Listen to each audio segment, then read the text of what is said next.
Okay, we will be live in 10 seconds, yeah?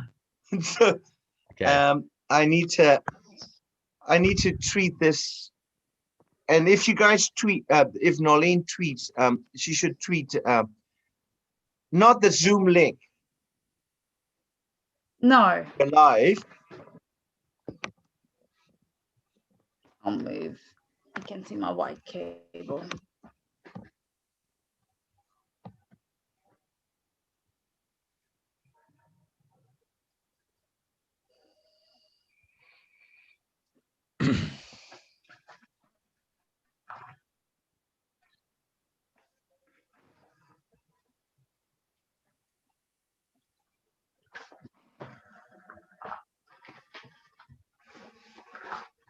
Okay. Good morning, everybody. If you're in Europe and if you're in Australia and Southeast Asia, good afternoon and early good evening to all of you. I am Zani, a co-founder and host of the, hang on a second.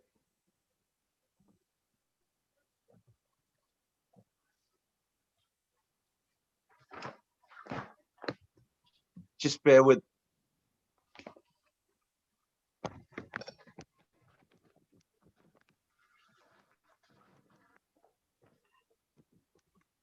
I've got the echo, not the echo. Okay, perfect.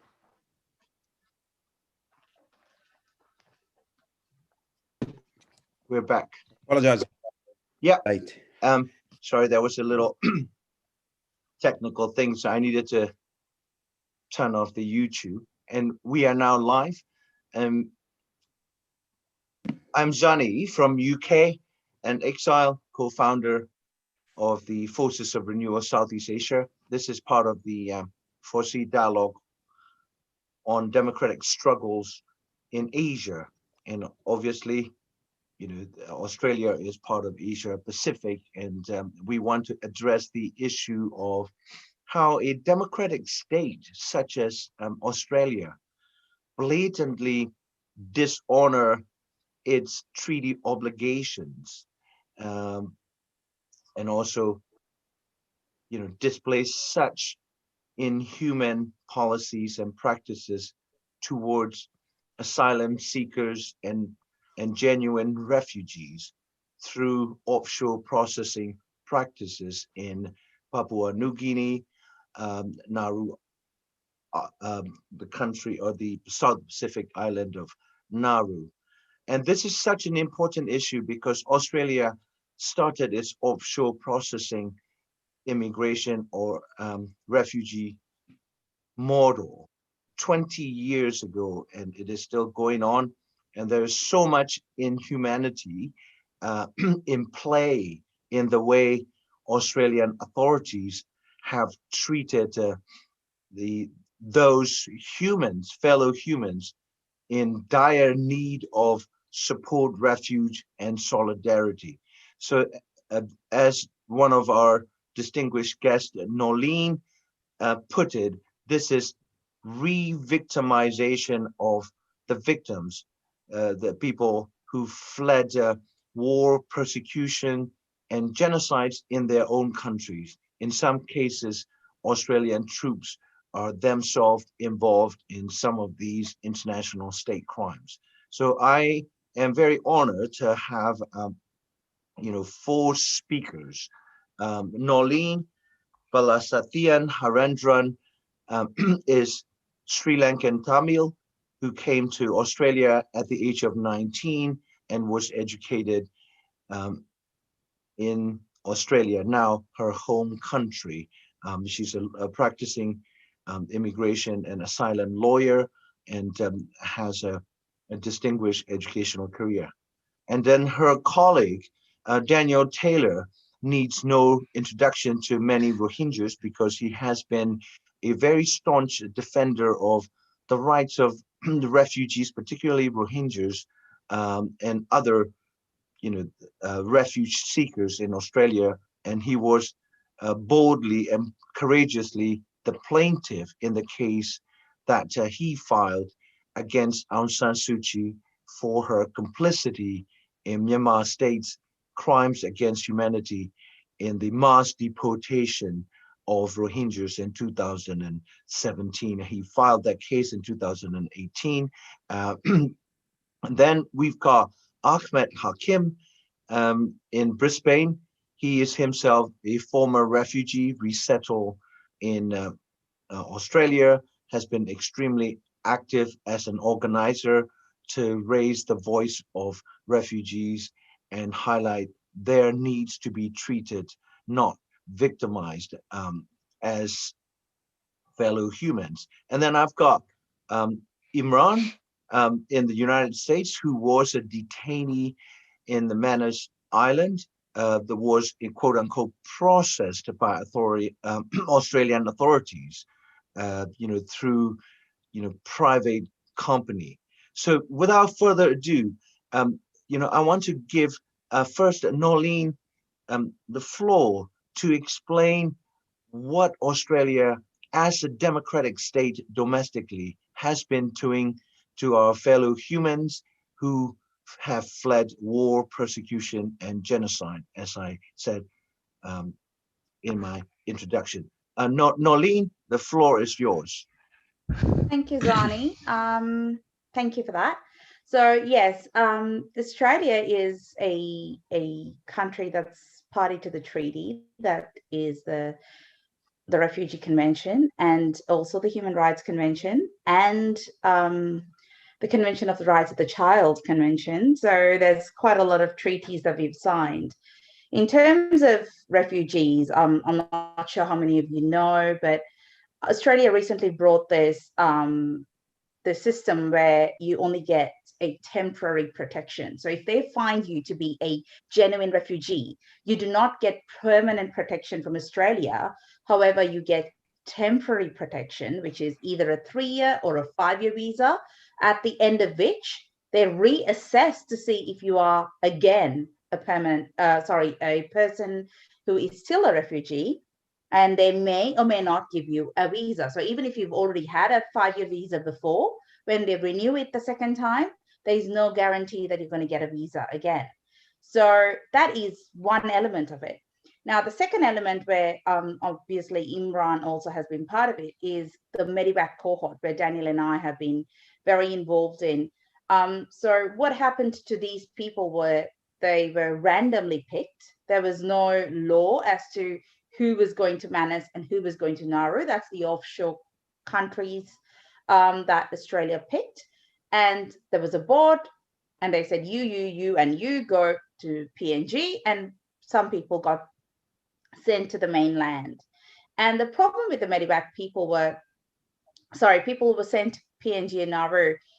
Some of them were actually brought to Australia, but then there was a group of them who permanently kind of got stuck in there, in that rut, if I may call it that.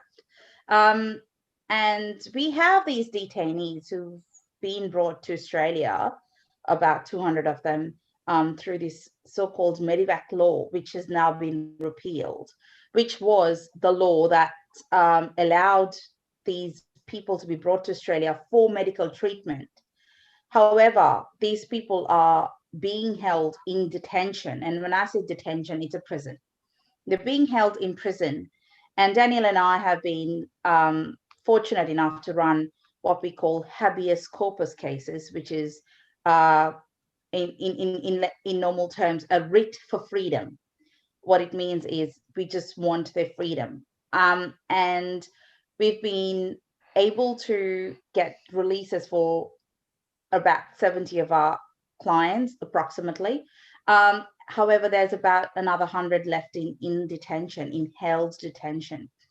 Now, in Manus Island, there was riots, there was murders that no one's been held accountable for. And all this was under the Australian government's watch. And may I say that it was our current Prime Minister, His Honourable Scott Morrison, who was the Immigration Minister at the time, that Risa Barati was murdered in PNG under the watch of Australia. Yet there was no Australian guards or Australian people held accountable. There was one person who was detained in PNG but then got released. And that is just one segment of it. Now, the reason I mentioned the children's treaty and all that Australia has signed is because of these medevac people, some of them who were brought to Australia, there are fathers. So the children and the families are in the community, yet the fathers are held in detention.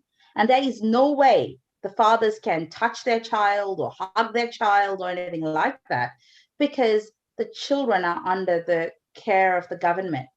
So even though these people have been accepted as refugees, they're not asylum seekers, they're refugees. And the refugee treaty says that they need freedom of movement, but they're not given that freedom of movement. So Daniel and I had a case last week where we had two girls, 13 and 15, come and give evidence in court. And because their father is locked up in Sydney. And the problem is that he is not allowed to go and see his own daughters who are on the other side of the fence.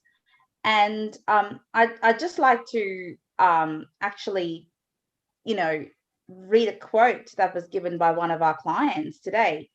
He said, the difference between this government and the ruling government in Iran is that the Iranian government executes people quickly, but in the Australian government, refugees, they experience death with suffering and torture.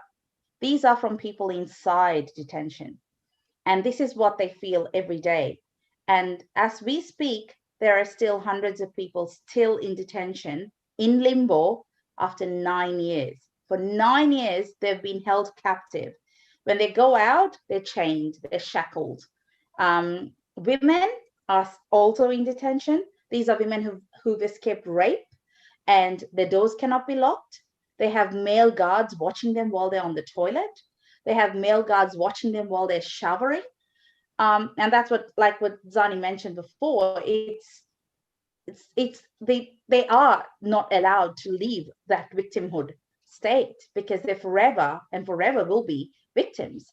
And Australia has enabled and caused this mental anguish and harm that is going to have a significant impact in years to come. And it's going to take years for these people to recover.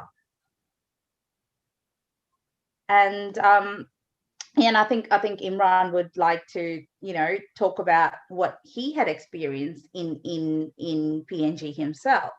But we also have a Nauru, which I think Daniel would like to go into further in what happened in Nauru. In Nauru, I'm just going to talk about what the little girls spoke about in court, and then I'll let Daniel take the floor. But in terms of what the little girls said, they said how they watched people burn in front of their eyes. These are little children. One of them was 5 when she was brought into Nauru. She used to talk about how the locals used to push them against the wall, how they'd take their lunch, soak it in the toilet water, and come and force the food down their throats. And these little girls are today in Australia, still in detention, in community detention. And one of those little girls, she is 15, and she's brilliant, she's smart, but she gets bullied in school because she's a boat person, and that's evil to be a boat person in Australia, because that's what we've been telling everyone. And they say that because her father is still in detention, everyone thinks that, her father's committed some sort of crime. And because of that, she's dropped out of school. But I would like to say that she was one of the most smart, absolutely eloquent girls that's ever spoken in court. And yet, and I would also like to say that it's the minister who's actually her guardian. And the minister, being the guardian, still thinks it's okay for a child to drop out of school because she's of the anguish she's facing because her father's not with her. And that again is another breach of the international treaty that we've signed, Convention of the Rights of the Child. And so Australia, in terms of all the treaties that we have signed, don't seem to be able to keep up to the standard. Right. let me see if I can, summarize what you just said in short sentences.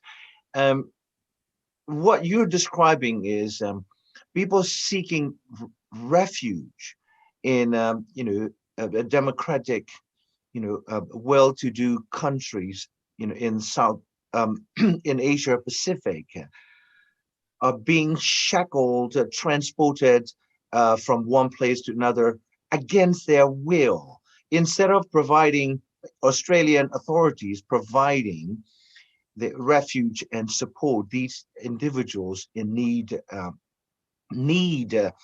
they're being re-victimized, and their act of seeking asylum, which is, the right of every human on this planet since the Universal Declaration of Human Rights, are being criminalized. And so let me bring Daniel, and Daniel, like, I think you recently, um, had a, I should say, a semi-successful, because you fought to get habeas corpus, the right to judicial review, the right to challenge the prosecution's the lawfulness and the legality of the case, and the right to examine the evidence, the right to challenge the criminal accusations, right? Can you tell us about that 27th April federal court ruling, which you were intimately involved in? Yeah. Essentially, thanks, Sani, and thank you, Ahmed, Imran, Nolene, and to all the listeners. Thank you for this opportunity to speak on behalf of the detainees, and for whom we represent. We've also spoken to a number of the other detainees as well, and who are all supportive of the actions, and those still held in essentially prison-like conditions in Nauru, or essentially in lockdown. And when I say lockdown, I mean lockdown for fear of their lives, in Papua New Guinea, lockdown because of their unfortunate, they've been thrust into one of the most unsafe places in the world for refugees, in Papua New Guinea, because they stand out, So to return to the case, so Nolene and I started to, a little bit of background. All the detainees are on their, quickly approaching their 9th year of detention. And these are the remnant prisoners, so to speak, of that 2013 cohort. Now, if one thinks about political prisoners, one normally thinks, how many days or how many, this person's been detained or held. And, to come up to the 9th year, it's a rather, it's a very evil sort of situation. And, we'd normally complain about these sort of situations for if people were held in Egypt or Burma or wherever, but somehow or another, we forget to look at ourselves, right?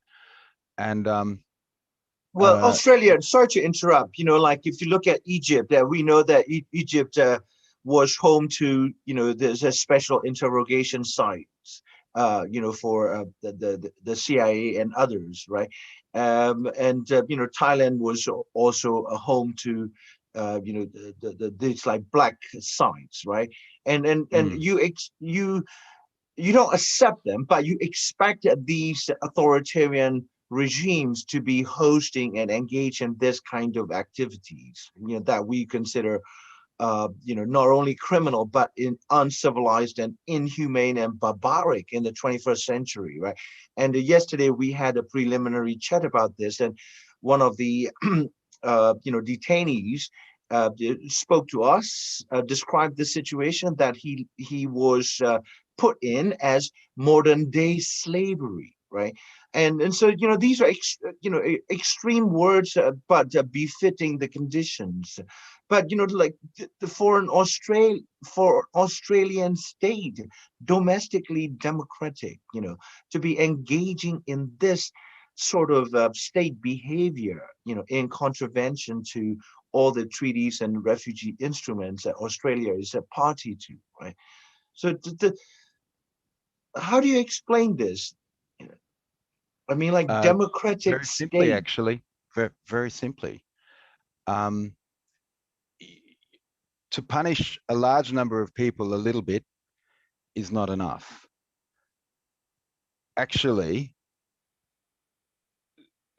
it is to punish a smaller number of people in extreme ways is the goal.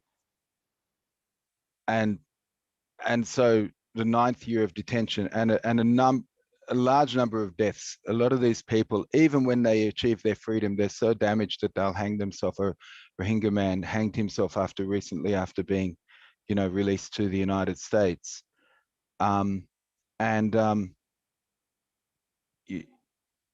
It's Dostoevsky had a book, The Brothers Karamazov, and in that book, the question is posed, would you torture one little girl, one little child, for your own, for your own well-being, for your own happiness? And the answer, of course, was no. But the fact is that we do it. And these are those children. These are those people. These are the victims of that policy. And they're on the 9th year. There's no guarantee that it would end within another 9 years. It is to death, and it is to force them to go back to where they came from, to the death pits in Rakhine State, to the murderous carnages in Darfur, to the violence in Somalia or Yemen or in Iran, or in Pakistan, in Bangladesh. People, these are refugees. When I say these other countries, that there may not be the mass killings in these other countries, but people who have been accepted as refugees from those countries are refugees because their life is at risk, right? There is, personally, it's got their name on it, so to speak, and so these are the cases that we've brought.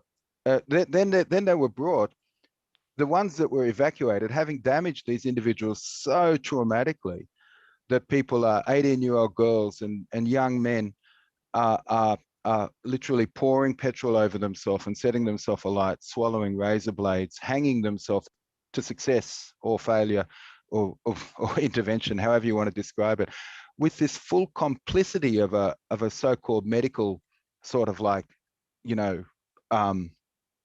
involvement to keep them alive for the most part, but in a state of living hell. And when they're destroyed in this way, they're brought, some of them have been evacuated against the government's wishes under a temporary law to Australia for medical treatment, under the guise of medical treatment. For 2-3 years, they were detained. They can't even get their teeth seen to, let alone medical treatment. And they're in such hell that some have started trying to suicide here. They're all deteriorating, and they're desperate to at least get back to Nauru, where they can be, free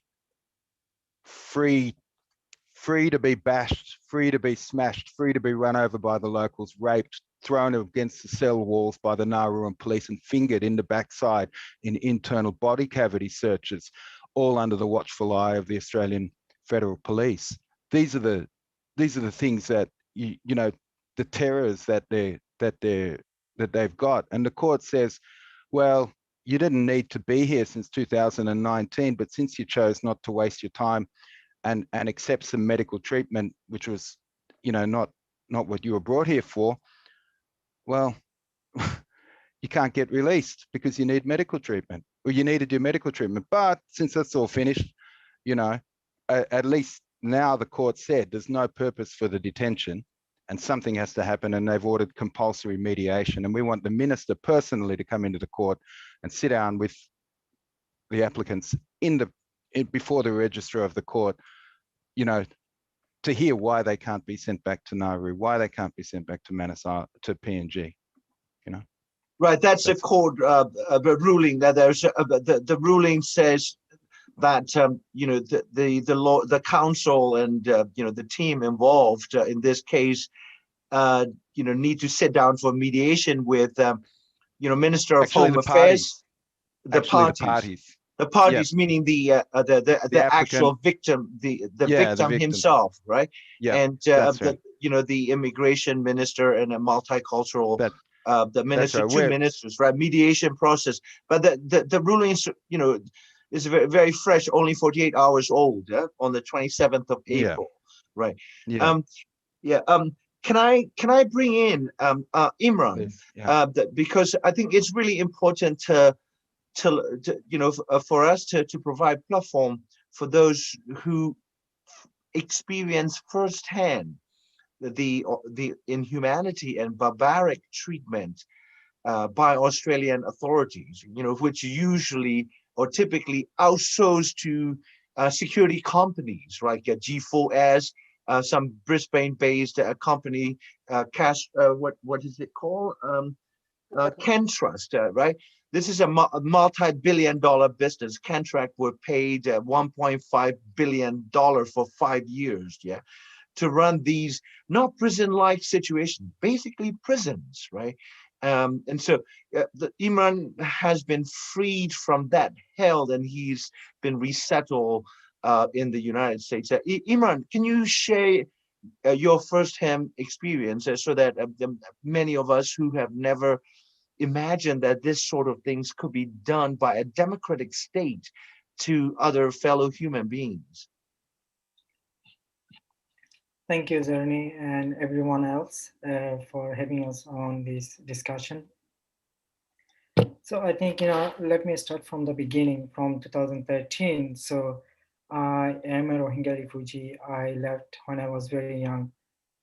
So when I came to came to Australia in 2013, I already had a refugee status from the United Nations High Commissioner for Refugees. So I was a legal refugee, and I was recognized refugee by the United Nations High Commission. So under the Refugee Act law, I should have been protected by the Australian government in Australia when I came to Australia. But you know, they didn't give me the opportunity to provide my paper. There were other refugees who came to Australia with their refugee status. So we were isolated, and you know, we didn't have a lawyer. We couldn't speak to anybody. So when we came to Australia, all of a sudden they said we would be moved to Papua New Guinea and Nauru, and we were told we would be processed there. So the word is very complicated. They said we would be processed. They didn't say we would be detained indefinitely. So it's a democratic country, and I thought they would respect me as a human being, and I followed their instruction. I didn't object, and I was moved to Papua New Guinea, and I was there from 2013 to 2018. So I received my refugee status again from the Australian government and the Papua New Guinea's government in 2016.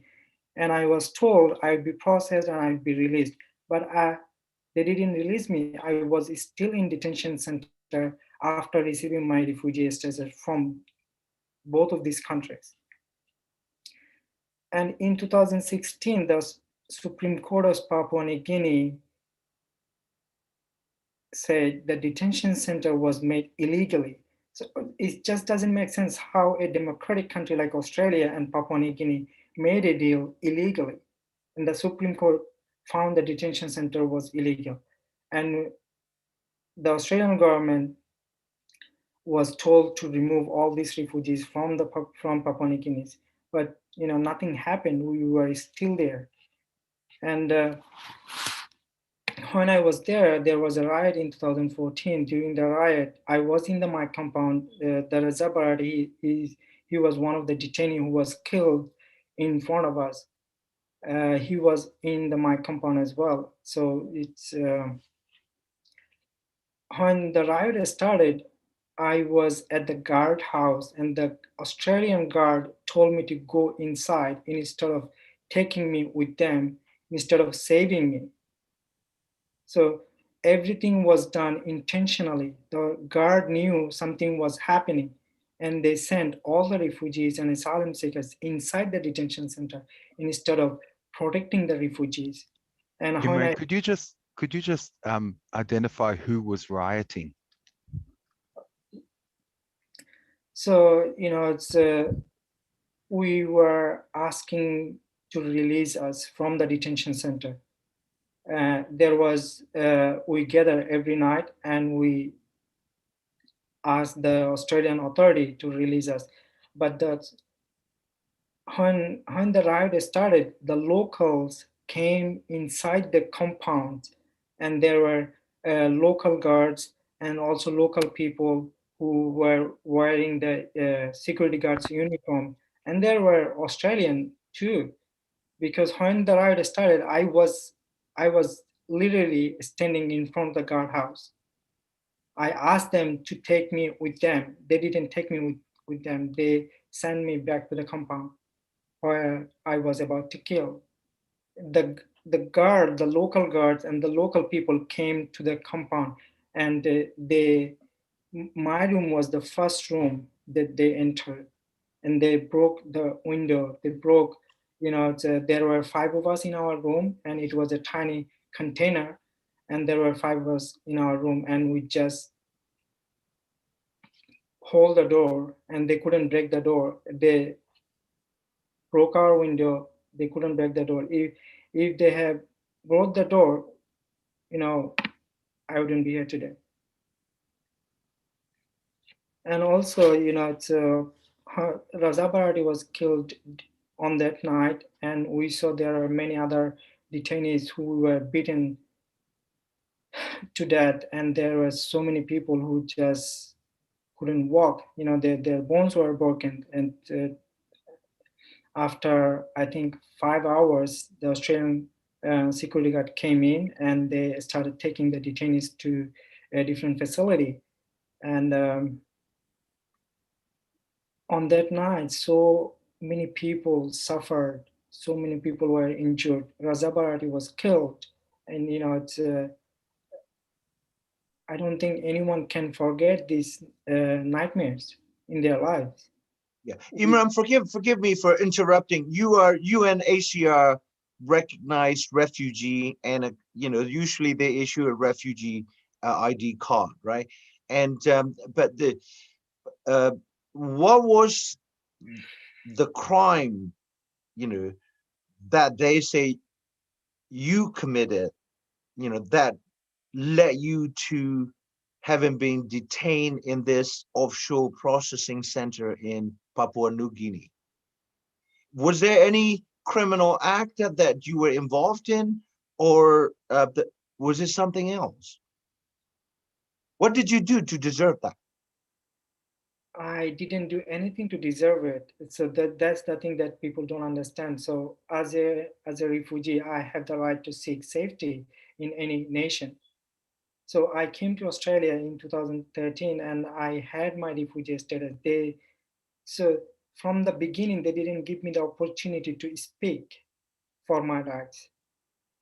There were other refugees. They had their refugee status. They didn't have the opportunity to say that I am a genuine refugee, and I am a genuine refugee, and I am recognized by the United Nations High Commission. They didn't give us that opportunity to speak for our rights. And it was like, because they wanted us to be outside of Australia, so that they can torture us outside of Australia. Because once we are outside of Australia, we are outside of Australia's constitution. So when we were on Manus Island, they said, you are not in Australia, you are not my responsibility, but we are your responsibility. You brought us here. Papua New Guinea's government, Nauru's government, they didn't bring us here. You brought us here. We are your responsibility. Australian government is funding all these detention center. If you didn't fund this detention center, they will kick us out of these countries overnight. Yeah, we'll get to the legal framework. You know, my understanding through research is that, you know, the Papua New Guinea or Nauru, these countries are, you know, obviously not known as champions of human rights or strong, you know, domestic legal framework that protect, you know, refugees and asylum seekers. And, you know, also Australia removed that legal barriers, because when you're held in PNG or Nauru, you are processed through local/national the legal framework, right? So thanks for sharing your first-hand story. I didn't realize that you were Rohingya, and obviously, you know, all Rohingyas are by definition you're victims of a genocide in our own country, Myanmar. So here is a case of you know, genocide fleeing refuge seeker, recognized by the United Nations High Commission on Refugees, and be doubly re-victimized by the democratic state of Australia. Australia makes all the right noises at the UN Human Rights Council and other international fora, right? And then the reality cannot be, you know, you know, so sharply contrasting to the Australian you know, polemic about protecting and promoting human rights around the world. Let me now turn to Ahmed Hakim. I believe he's in Brisbane, right? Ahmed, can you introduce yourself to the listeners and all of us? And I think you were a former refugee resettled in Australia, and you are devoting your waking moments to fight for the you know, refugee rights and the rights of asylum seekers. Thank you, Zani. Thanks, Imran, my brother, for raising your voice against this cruelty. And thanks, Daniel and Nolin, for whatever you do. My name is Ahmed Hakim. I'm a founder and director of Refugee Voices, is refugee-led organizations. It's aimed to put people from refugee background in the center and the front of the movement. So we try to change the narrative around people seeking asylum first, and also lead the campaign is affecting a campaign and fix the issues affecting us in this country. And I'm from Melbourne, Zani. Okay, sorry, I thought like you're from Queensland, so I misunderstood. Yeah.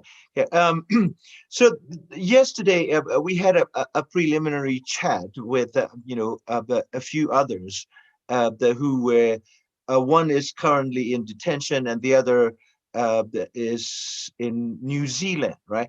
And some of the individuals you know, are extremely talented you know, the people, right, that like who have fled wars in Kurdistan, you know, Iranian, the Kurdish regions, and one by the name of Baruch Bukhani. He is a university educated individual, a journalist, and published a memoir who won a Victorian Prize for Literature and Victorian Premier Prize for nonfiction. You know, with his prison you know, texts, you know, he texts to his friends or colleagues outside the prisons in his Kurdish language. It was translated into English, and published as a book, No Friend But the Mountains, right? I mean, like, we don't know how many talented individuals that have been criminalized, you know, for simply, you know, seeking refuge. And the other still in detention, talk about his throat being slit by prison guards, and then, you know, one of the secretaries who witnessed it was forced to fix the testimony to suit the official narrative that you know, he this individual attempted to flee the prison camp, and so he hurt himself around the throat. Can you tell us about this gentleman and his, horrific story? Yes, so before I start this, I just want to say all the people came to Australia. Zani, you from London, but all the people came to Australia. They migrated for different purposes. Some of them they migrated for a better life, for better economy, but the rest of us, we as a refugee, we came here because we fled persecutions and war and so on. So people come here under different circumstances, and we in Australia, we living on the indigenous land, and this land is being stolen from the First Nation people, and we stand with them in their fights, and the sovereignty of their lands is never ceded. So Zani, there's the time when that racist campaign started against the people seeking asylum or refugees, it was in the same time where the war it was happening in the Middle East. People fleeing the persecutions of their authoritarian governments, where I come from, Iran, or war in Iraq, Syria. It was in the peak of the war. So we have millions of people, they fled their homes, and also we had hundreds of thousands of people, unfortunately, they lost their lives. From those people, some people, they came in Australia, and in the needs of the people seeking asylum, and in the need of the safety, providing safety for the refugees, Australia said no to the refugees. And like you mentioned, these people, they came from one misery. Unfortunately, they end up in another misery. So the campaign started 2012, 2013, 2014. It started in the purpose to win elections and using the refugees. So whatever bad words you name it in the dictionary, they related it to the refugees, from terrorists, rapists, queue jumpers, and so on. So queue jumper is just like a not standing in the queue and getting in Australia in the legal manner, which they are refugees. They are just fleeing the persecutions. That's the one. And a second one, it was when it's as I mentioned, these people, they fleeing the persecution. So Australia took them to a third countries, a failed states, like Daniel mentioned yesterday, which infrastructure is there's no infrastructure at all, and also the Australian government, they just fed the Nauruan and also people in Manus in the very negative way. Those people are terrorists, and we just putting them there for amount of time, and we're just going to send them back to their home. It just gave us legitimacy to the people just to do what they have to do to harm Omran and harm other people. So many of the refugees there, they fought that. They fought that's in unfair treatments of refugees. When you ask Imran, what's your crime is not you only asking that. The refugees themselves, they want to find out why, what's our crime is, and and if we are criminals, for how long the sentence should be, and how long we should be punished for. So the people, the government, they just chuck them there, and under the medevac legislations, they've been many of them, they've been brought here. So last night when we spoke about this gentleman is not only person the local or Australian governments or the guards, racist guards, they've been sent by Australian government to work there, tempted to be killed. So in this frame of 6-7 years, we got 12 people being killed in the detention center under the watch of Australian governments. And this man, so his story is being told to you. So there was Sorry, temptation. Zani, just give me a second. I have pictures that I'd like to Yeah, go ahead. show when You are when he authorized talks to about the screen share. just so I can show what I mean, this gentleman that Ahmed started Ahmed's talking about. right? Yes, Whose Yeah.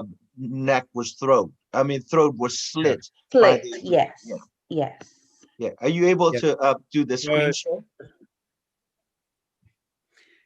If you're able to show the pictures, that would be great. Yeah, it is the pictures. I just have the 3 pictures here.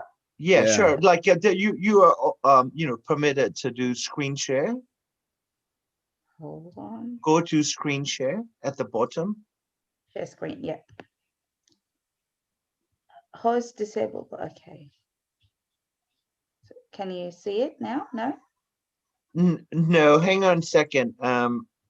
Share screen, multiple participant. Okay.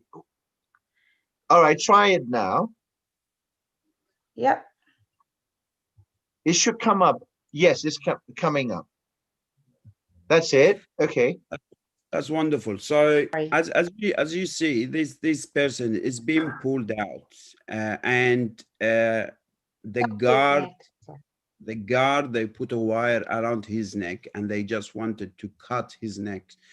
If we show this picture to Australian people, they don't look at it, because I don't know, people are soft, but that's what's happening to the refugee, and that's what's happened to the refugee.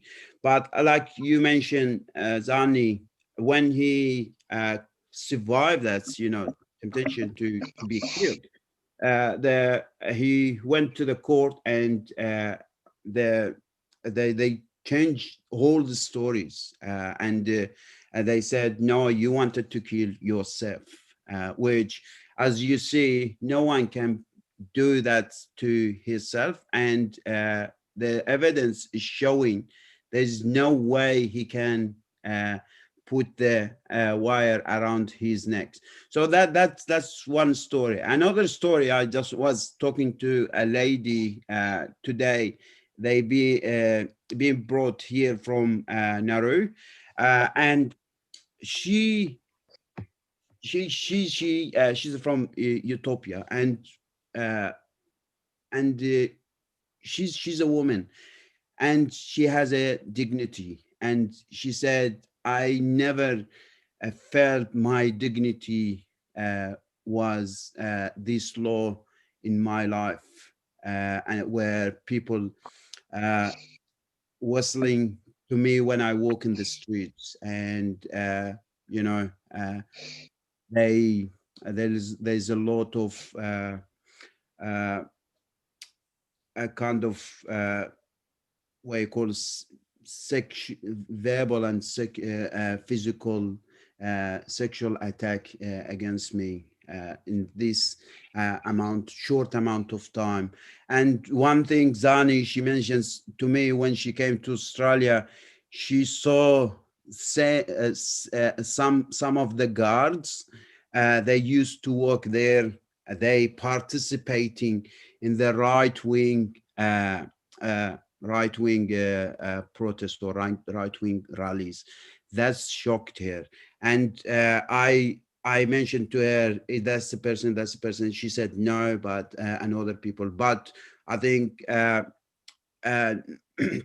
Daniel and Nolan, they remember when some of the guards, they came here, they used to work in the detention centers there, where their duty, it was to take care of most vulnerable people on the earth, the refugees, most vulnerable people on the earth. They coming here just to seek a safety, all right? Right. Yeah. Yeah, and I just want to finish that. And they, Israeli government, recruit those right-wing guards just to put them to take care of those refugees. And when they come here, they come and they post things. I'm gonna kick those Taliban's when I go back to Nauru in their Facebook page. In their Right. Facebook page. Yeah. You know, from what I understand from the conversation yesterday and from what that you've been telling us today, and also Imran and the other the two lawyers as well, is that Australian politicians are using this most vulnerable and non-threatening population to rile up racial sentiments, you know, among the dominant white Australian population. Yeah, and I think like around 2013 and 14, when Abbott, you know, former prime minister, was running for his election, or like already in office, he made it a major uproar, declaring quote unquote war on asylum seekers, right? And so, like, you know, none of the asylum seekers and refugees came to Australia armed or with any ill intention. They wanted a safe place to restart their life. And these are, and what you're telling me is that, you know, the Australian authorities or companies that were involved in running these offshore processing centers. It's like, sounds like a, you know, assembly line or sausage making factories, you know, but that's a language, a dehumanizing language Australia uses that has been normalized around the world, you know, offshore processing centers or detentions, right? And what you're telling me is that those who were put on these islands in prison complexes, that, you know, like 1,000, 2,000, however many in Papua New Guinea, and also Manu, the country of, or the island of Manu, in the country of Manu.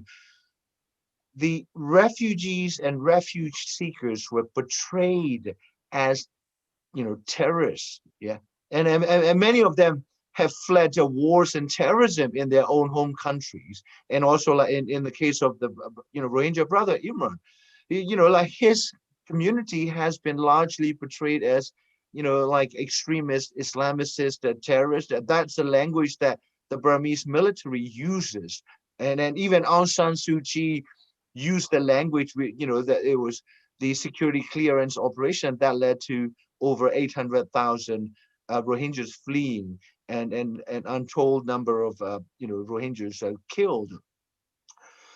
They used the language of defense of a Burmese state against Rohingya terrorism or terrorists, right? So we know from your own experience and others and other research findings that none of the refugees has committed any act of terrorism anywhere.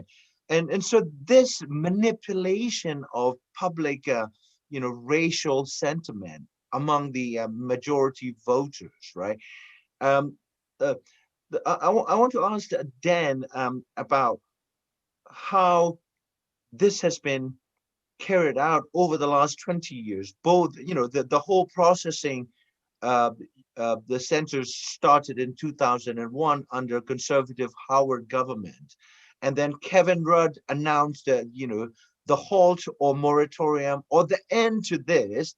And then Julian Gillard, or the woman prime minister from the Labour, brought that back, the system of offshore processing under pressure from the right-wing opposition, right? So it seems to me that Australian politicians are trying to win the vote by, trying to move the Australian policy towards refuge seekers towards far right, right? And then Ahmed, you were saying some of the people who are actually involved in these barbaric acts, prison guards and whatnot, working for Australian private companies, being outsourced by the state there. We're also like, advocates and activists, promoting right-wing anti-refugee sentiments. And this is like, you're very much like Trump. Donald Trump about 5 or 6 years ago used this language, and Mexicans and other Latin American asylum seekers and refugees, rapists and criminals, right? Building the wall.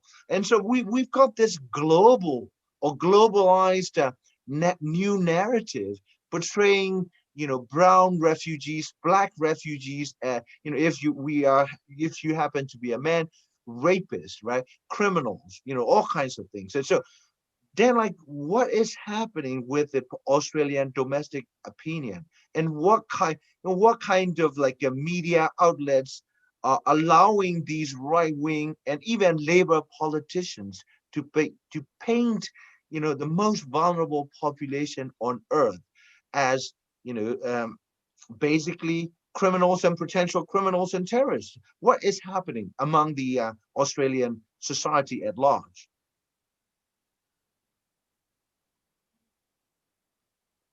You're muted, Dan. I'll let Nolene answer this because it's something that she's taken a real, Okay.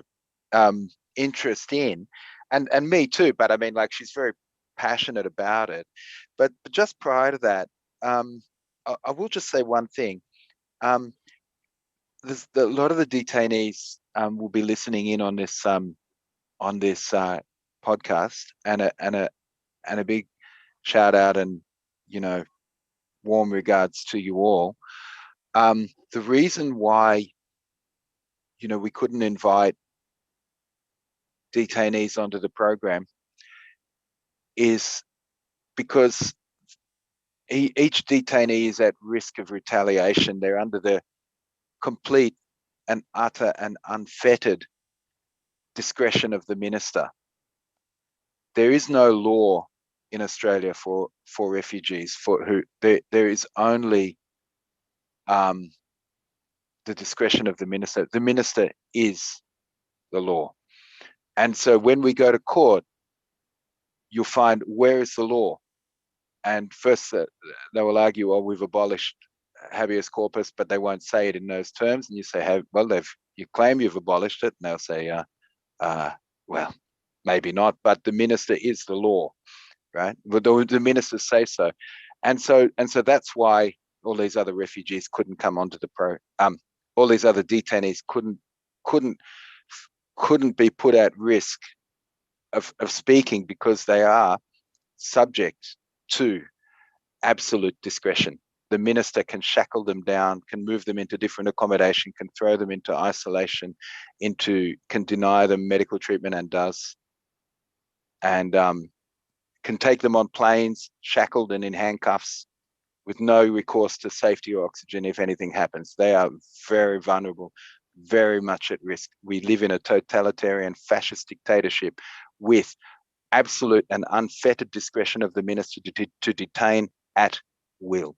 And even those whom he has released, they have to come back into detention in order to obtain another visa to depart at the end of 6 months. It is a destruction of the human beings, and this is the system. What I want Australia to understand, what they're setting up, they are setting up in a system of discretionary detention, and they're all happy for that to, or not all, but the vast majority have voted for this to ramp it up, this absolute power, this complete and unfettered discretion to detain whomsoever they will at will.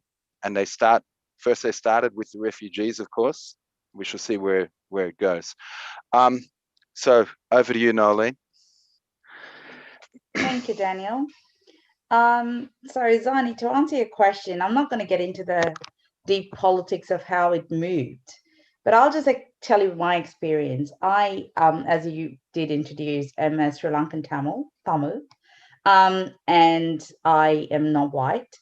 I came to this country to study as an international student, and obviously I've made Australia my home. Now, however, my country too, my people too, did have a civil war for decades, and they also have fled their country, which is Sri Lanka, and there are vast majority of them who come to Australia. The problem with the Australian government's narrative is they found a very wonderful, quick way of saying how to demonize these people. It's not just people from my own country, but all refugees from Rohingya, from Iranians, everyone, anyone fleeing persecution. They call them the boat people. It is a derogatory term that's used to demonize the person.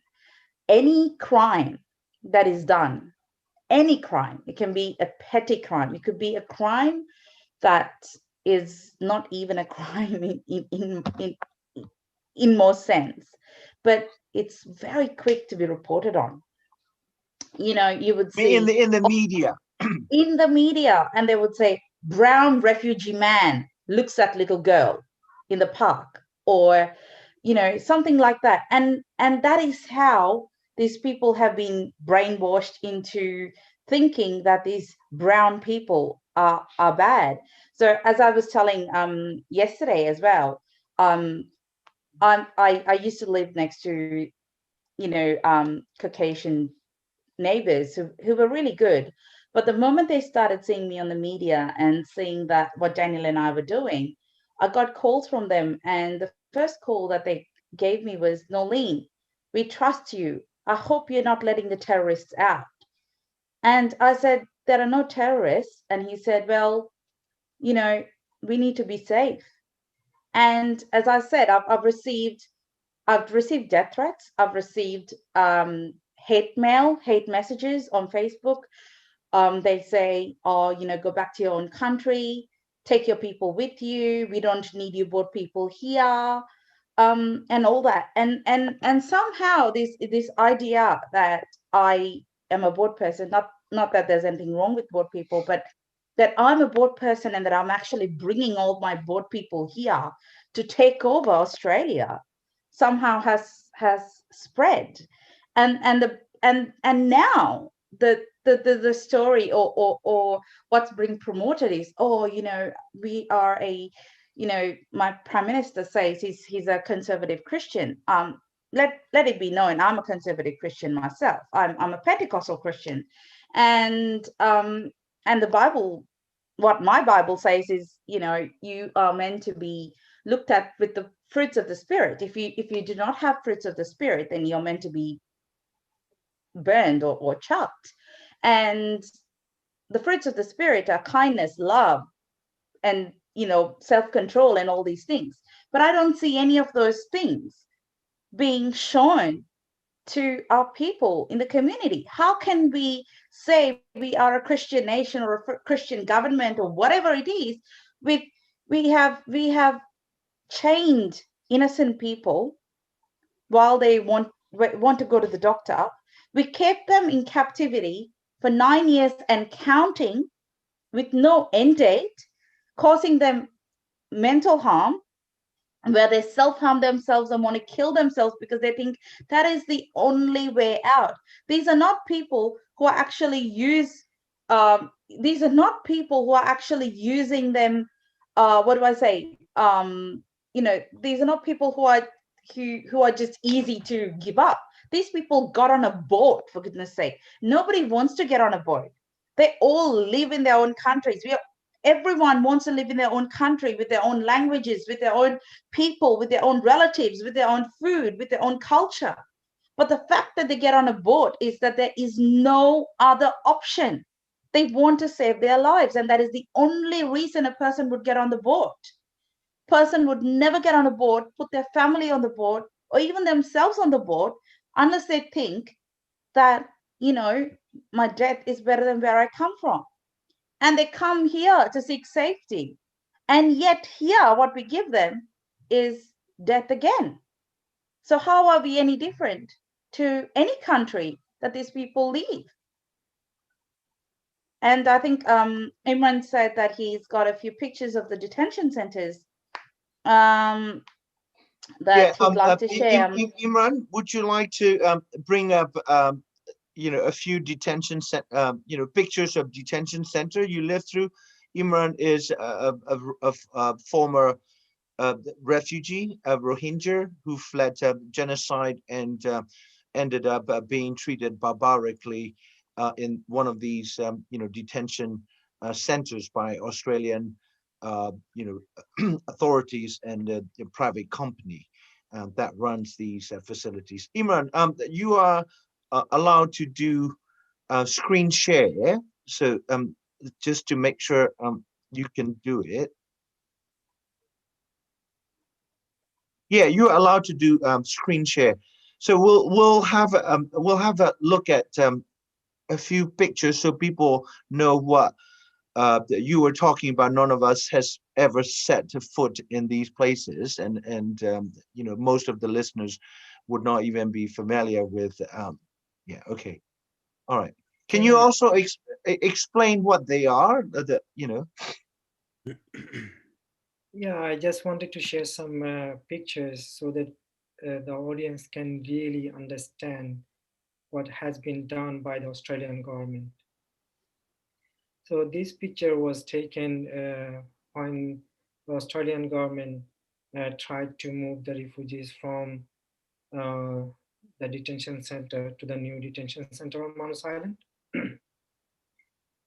Because we didn't want to move, we didn't want to leave. We wanted to leave the detention center once for all. But when the Supreme Court said the Australian government should close the center, they didn't close the center. They established another detention center in another place. So they were just transferring the refugees from one detention center to another detention center, and we were protesting against that move.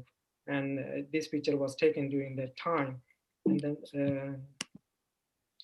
and I wanted to show this picture too because we were allowed to have only one phone call each week, but it was very traumatizing because it's a very small room and there were 20 or maybe 15 phones on both sides, and we only had 10 minutes to talk to our families.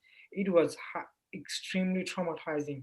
When I tried to call my parents, when I tried to call my friends, I couldn't talk to them because 20 people were talking at once. It's just impossible to talk to our friends and families. It was very traumatizing, and it was one of the room where I stayed. There were 50 people in just one room. Sorry, Imran, do you want to explain the heat? How hot it was there? Yeah, it was extremely humid, and there were 50 people in one room, and there were no air conditioning, and this room was made of a plastic tent in that humidity, and there were 50 people in one room, and we didn't have any privacy in our room, so we put our bed sheets around our bunk bed to have some privacy. It's 50 people in one room with no privacy for 5 years. Wow. It was in Oscar compound. People were just sleeping on the floor.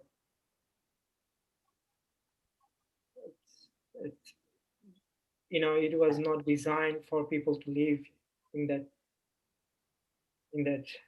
accommodation. It was just ridiculous. And it was my room, and you know, we were just trying to find privacy, and we just didn't have it for 5 years. Everyone was doing the same thing. They were just putting their bedsheet on their bunk beds. Imran, a number of people hanged themselves there as well, didn't they? In my room, in front of me, I mean, you know, there were some detainees. They were extremely depressed. They went to the IHMS to see some doctors or maybe psychologists. You know, they didn't receive the help they needed, and they came back. It was like, you know, you are you are you want to, you know, provide the services, but you are putting these detainees back to the detention center, so they will never uh, get better, because, you know, you are, because they are suffering in the compounds in these areas, and, you know, you bring them out for 10 or 15 minutes, and you give them some medicine, and you put them back to that hell again, so they are not going to get better at all. So they were extremely depressed.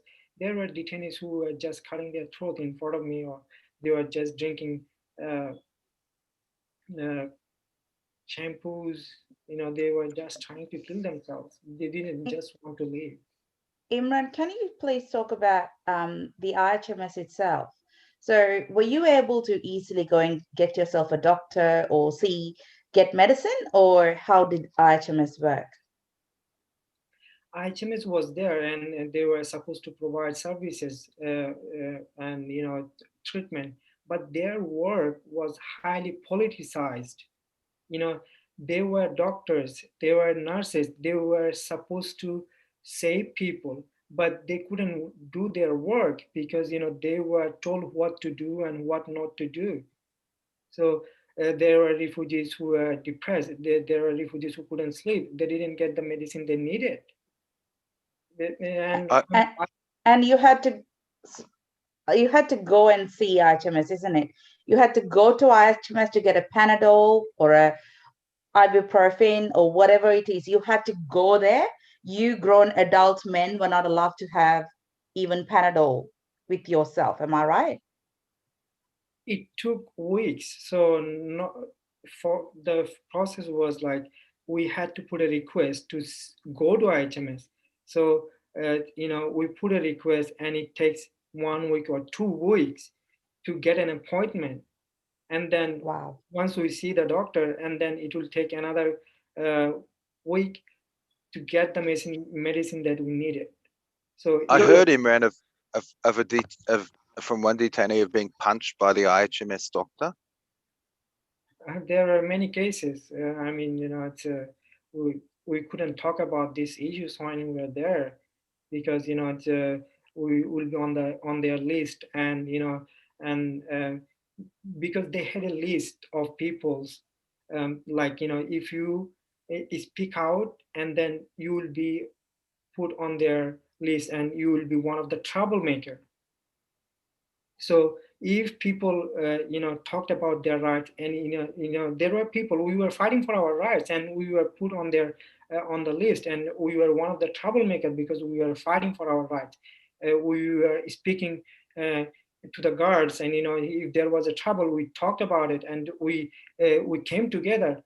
But, you know, our faces were in front of the gate all the time, and we were, you know, dehumanized, and you know, they, when we put a request to see a doctor or to see a psychologist, most of the time we didn't get that opportunity because we were on the troublemakers list from their perspective. One of the other And things. sorry, yeah, sorry. One of the other things was that you didn't, we had a few men who said they didn't get to see dentists. They were held down by guards and their teeth were pulled out Once in a while, while they and were in also that Manus. many of them had their teeth smashed out by guards as well. Oh, Like for the first 3 years, 2013, 2014, 2015, there was no dentist at all. Wow. No Yeah. and dentist. then we understand that there was just an extraction. You could either have them all pulled out, once every with no couple of anesthetic. years. With Yes, no anesthetic. for the first years, because you know, when they started moving the detainees in 2013, Salvation Army was you know, uh, uh, taking care of the center. They were not prepared to host this amount of people. They were not ready, but the government was were, you know, the government didn't, or the Australian government didn't care. They were just bringing refugees and asylum seekers to the island. It was a it was it was terrible. It was extremely hard. You know, the company was not ready, and they didn't have the equipment they needed to host these refugees and asylum seekers. So in 2013, for 2013, 2014 were extremely hard. Right. There was Im- nothing. This, Imran, sorry. sorry, Just no, Nolin, go ahead, and then I want to just come in. one question, Imran. Drinking water, you were not given water because you guys were given plastic bottles that was confiscated, and then you were given dirty water, is what we've heard. What are your thoughts on that? Because you know they were not ready to host 3,000 refugees. You know, you know, they didn't have water, they didn't have sugar, they didn't have enough food, and you know they didn't even have the accommodation to feed the refugees. Yeah, yeah. I Can I heard that there jump? was, sorry, yeah. Sorry, Jen, go ahead, go ahead. Yeah, I mean, there's so many issues, you know, really ripe to talk about. But you know, I mean, apart from the you know, And there's so can you everybody. explain this picture, Yeah, Imran? yeah. So you know, if something happens, if someone talks for their right, you know, all of a sudden you will see hundreds of guards around you. It's Mental, This is Manus or on PNG, yeah. This is Manus Island. right? Yeah. Let me bring this issue back to you know, the larger picture. You know, like Imran, you talked about, you know, overcrowded situation. You know, like in a tiny room, 50 people are packed. You know, of course, like there are no expansion of facilities, no provision of medical care. Salvation Army that was outsourced to look after food and other provisions were completely, you know, understaffed or like, you know, unprepared. But all of this makes sense because this is all cost saving, because there is an economic dimension to this, you know, and the Dan mentioned that you know, these essentially prison complexes in on Manu Island, run by Manu government, you know, jointly with Australian authorities through an outsourced, you know, Australian company, and also in another case, I think maybe PN in Nauru, G4S.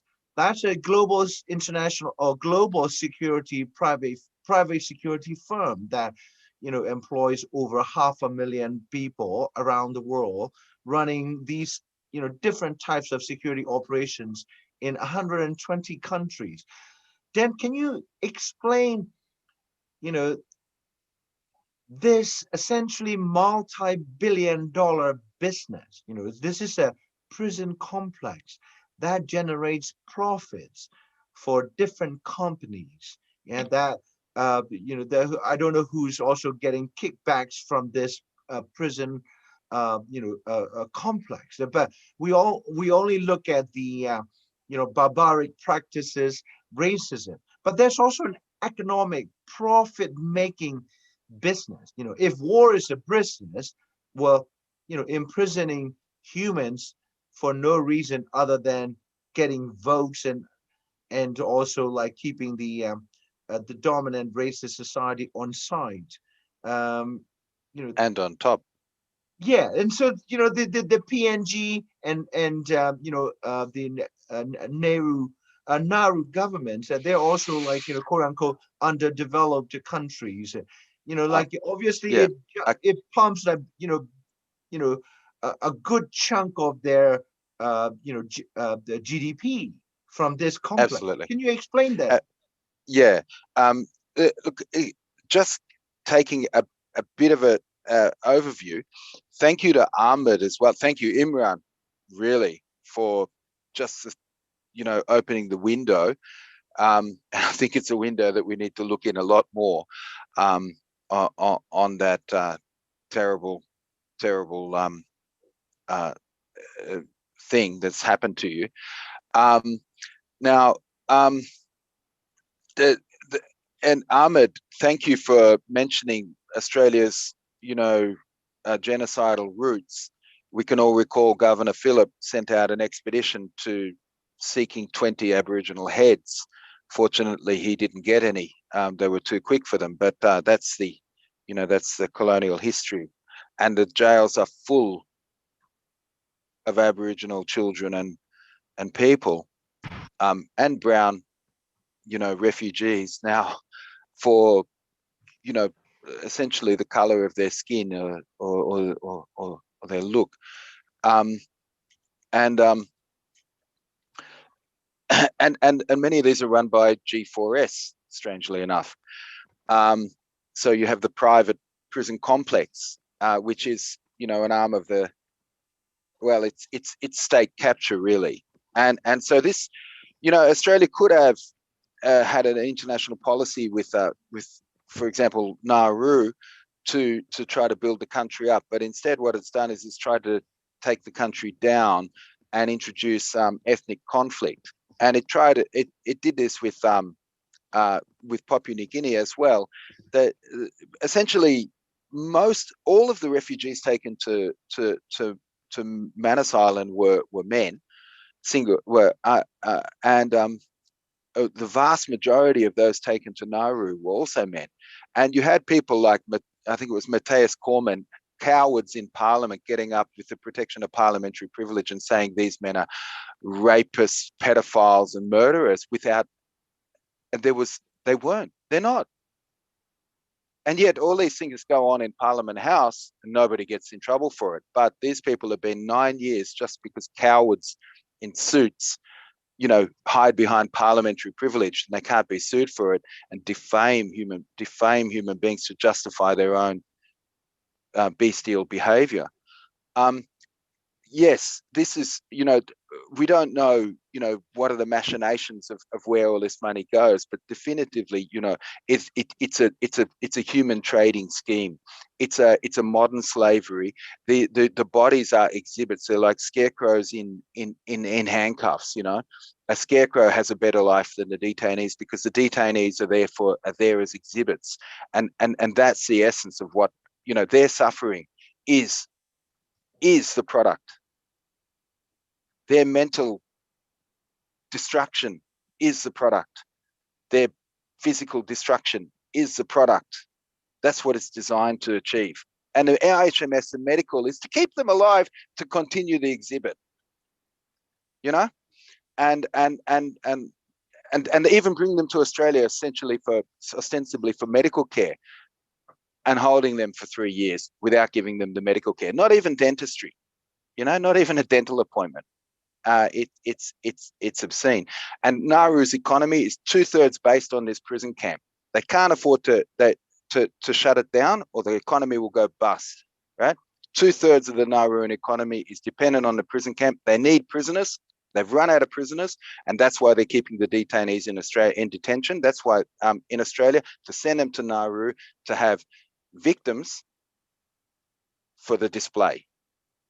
It's no different than a 19th century freak show or indigenous, and they destroy the people to show this is what will happen to you if you come to Australia on a boat, and it's a very profitable business.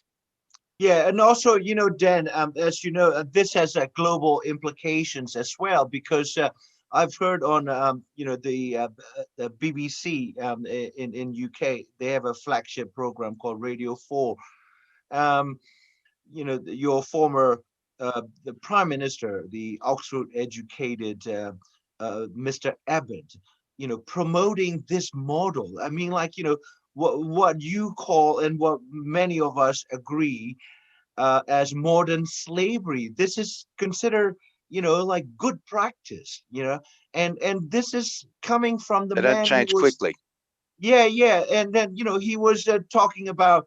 I mean, European Union has its own issue, or like with the asylum seekers and refugees from the Middle East, Africa, and other places, and European Union even finances, former, paramilitary genocidal killers in South Sudan, known as Janjaweed. They've been restructured as rapid, border control force financed by the millions of, by the European Union, to the tune of millions of European euros. To basically keep the black and brown bodies off the shores of the wealthy colonial Europe, and and we now have in the UK, very right-wing immigration policy run by British, Indian, the South African, or not South African, African woman Preeti Patel, point system, and Australia has implemented, and then Abbott was heard on radio saying Australia has such a good model. I mean, if this is presented to the world as a good practice to deal with immigration, it seems like politicians are competing against one another, who can get tougher, tough on immigration. Australia apparently doesn't have immigration policy. It has anti-immigration and anti-refugee policy. Yeah, Sure. that's We should presented as, distinguish between. I'll let the other guys have other folks, speakers have the floor, but we should distinguish that they're happy to have immigrants because they can't not have immigrants, because you can't have a white Australia policy anymore. But you can have it. You can have it, but not. But they use other tools like English policy and so forth and all that kind of stuff.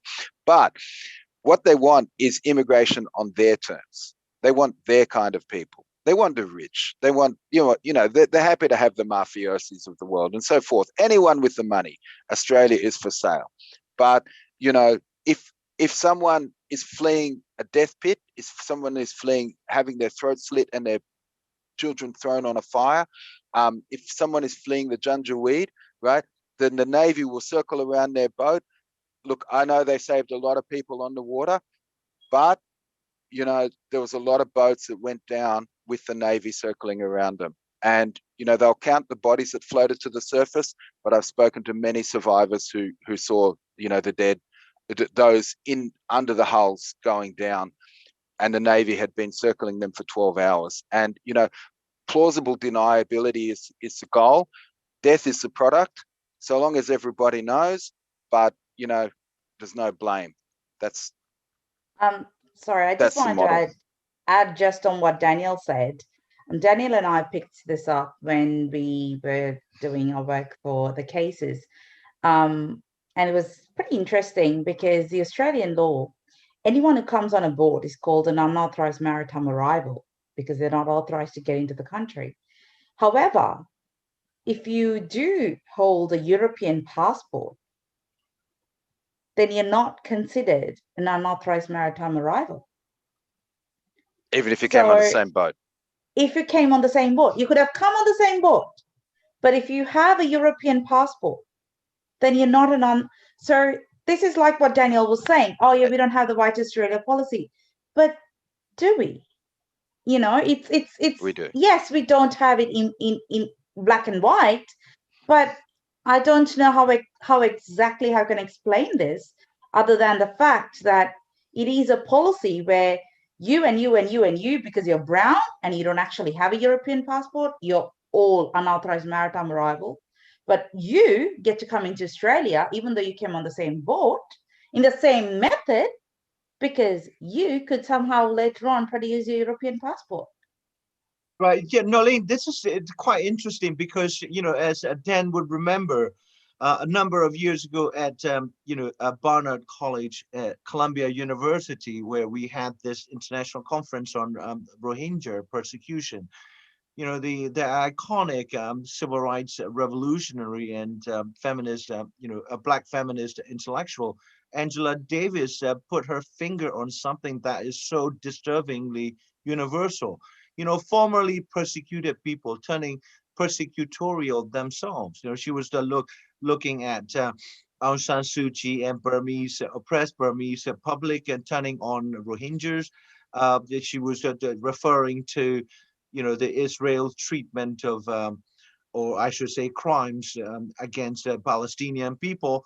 And I love that official phraseology that you brought up, unauthorized maritime arrivals, and that very much fit the nature of Europeans that arrived in Australia with a Captain Cook. I mean, I wonder who provided, you know, you know, English, Scots, and others who have been persecuted by the, you know, colonial English state several centuries ago at home and dumped on Australian continent. And, you know, did they arrive with any type of authorization from any authorities? I mean, did Aborigines provided them entry permits?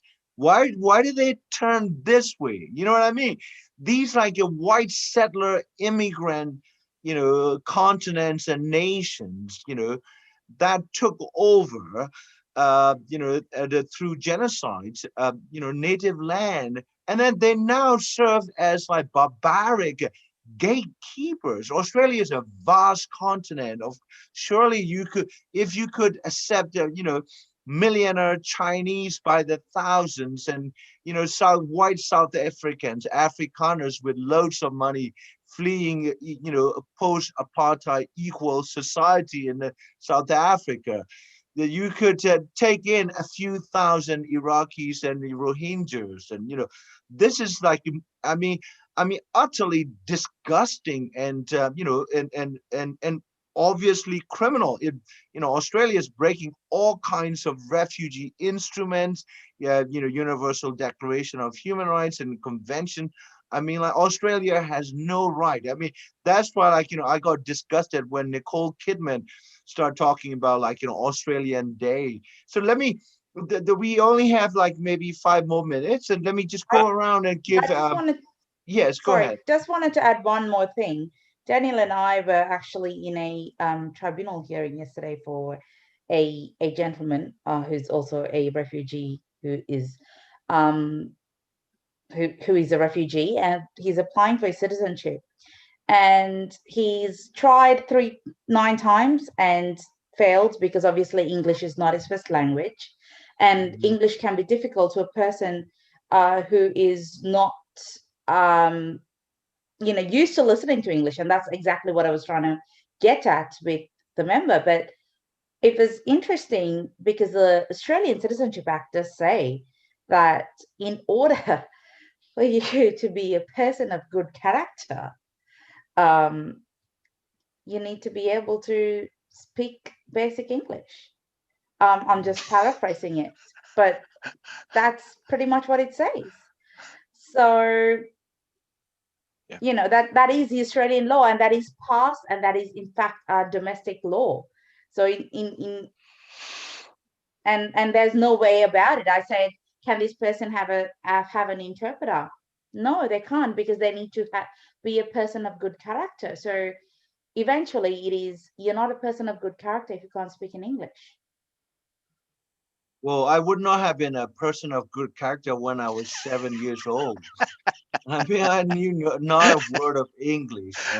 So anyway, you are listening to the Forces of Renewal Southeast Asia's dialogue on democratic struggles in Asia, and we view Australian democratic states' behavior towards people in need, both criminal and morally repugnant. And you have been listening to, you know, 2 prominent legal practitioners, you know, specializing in protection of refugees and asylum seekers.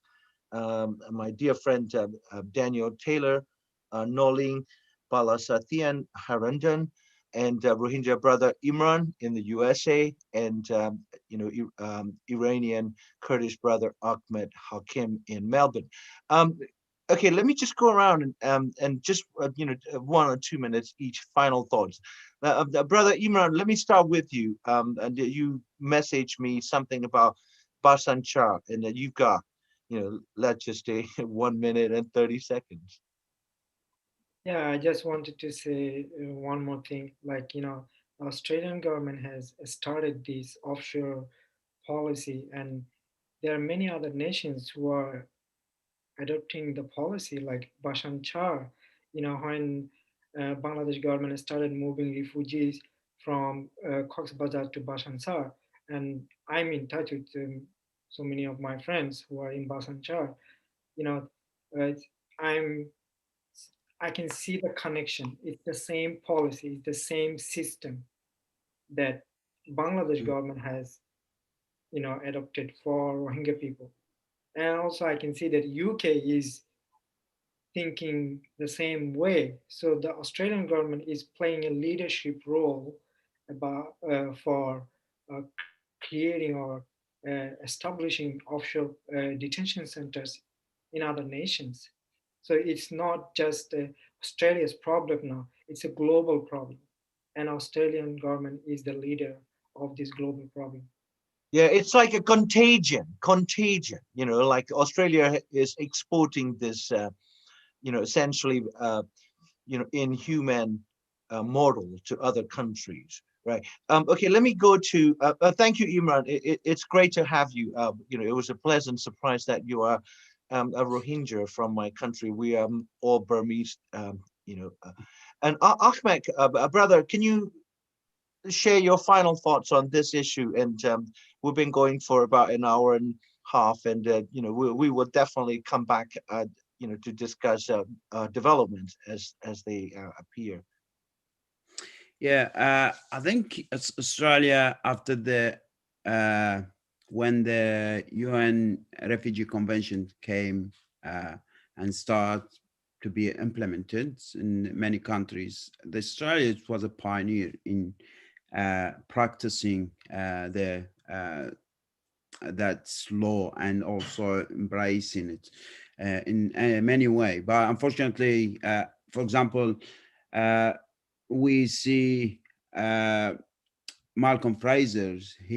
When the boats started to come, refugee boats started to come from Vietnam, he didn't want anyone to be sinked in the sea and endanger themselves. So he sent a lot of airplanes and put the refugees in the airplanes, so they came in the safe passage to Australia.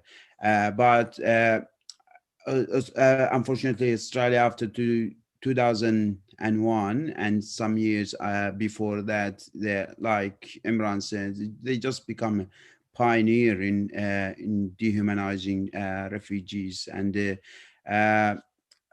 that's Australian model is just becoming very acceptable to implement in many countries.